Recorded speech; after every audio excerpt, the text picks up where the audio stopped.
Hey everyone, welcome back.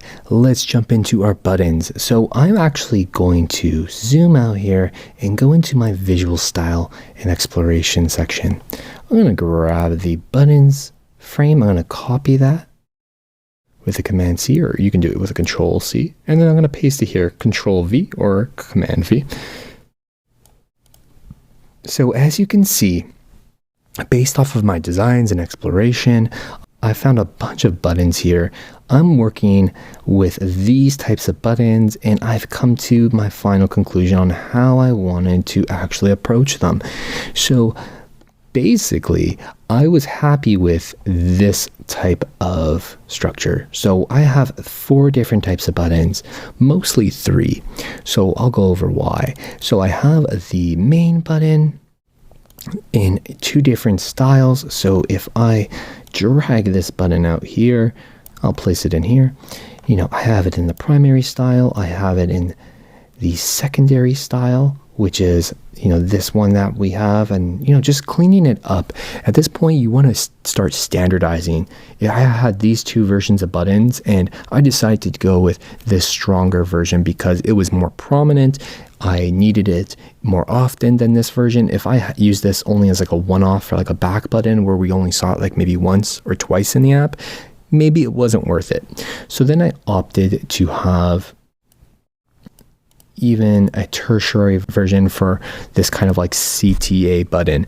And when I say the word or the acronym CTA, it's a call to action button. So that means that I want to use this on like onboarding screens or sign up screens or like checkout or something like that. Like this color is going to make things pop more, make it seem more serious, or not serious, but more urgent and exciting. So I have this just in case.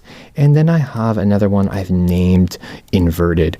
And the reason why this one's inverted, you can tell it is white on black because I was using this on a lot of cards.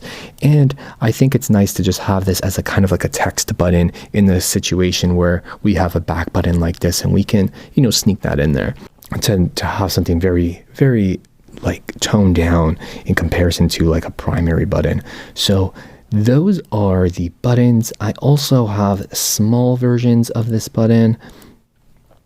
I have, and you can easily just, scale this button left and right, kind of like what we've seen here.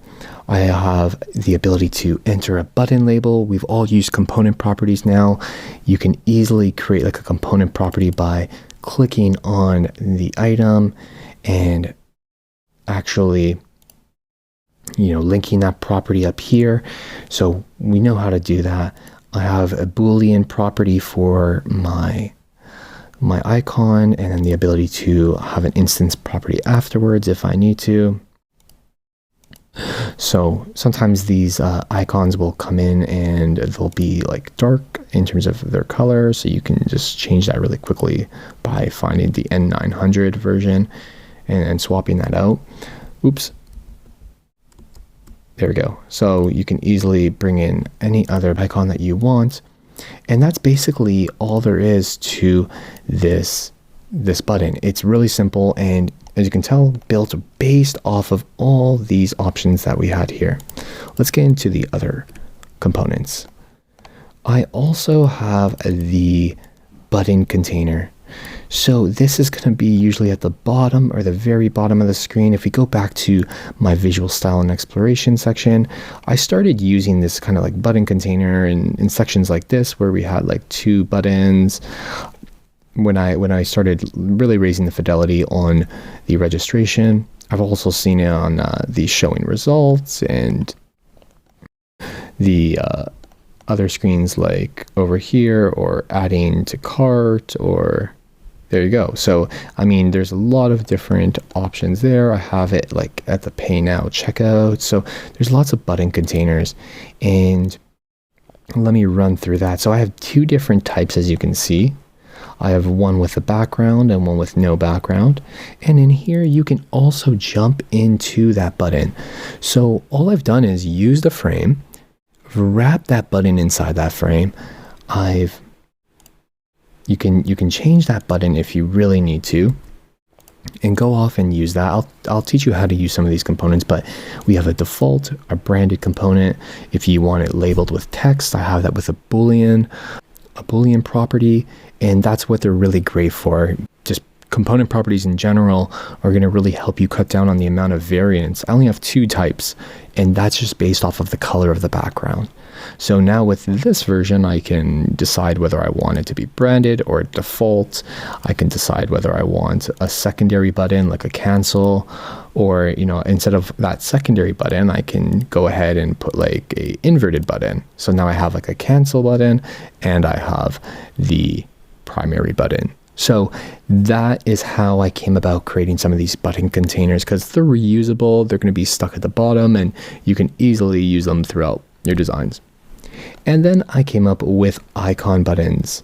One thing I did notice, and if I go back to my visual exploration, was that when I had cards like this, I had some icon buttons that were circular. I kind of liked, you know, playing with a little bit of, you know, circular shapes in here, and, you know, more rounded shapes instead of the standard, you know, less rounded button.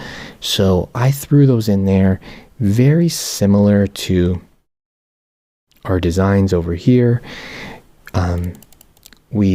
I've decided to actually cut the inside of that white that you saw over here with these buttons where they were white, and opted to give them a different color. So if you look, I'm using these versions mostly.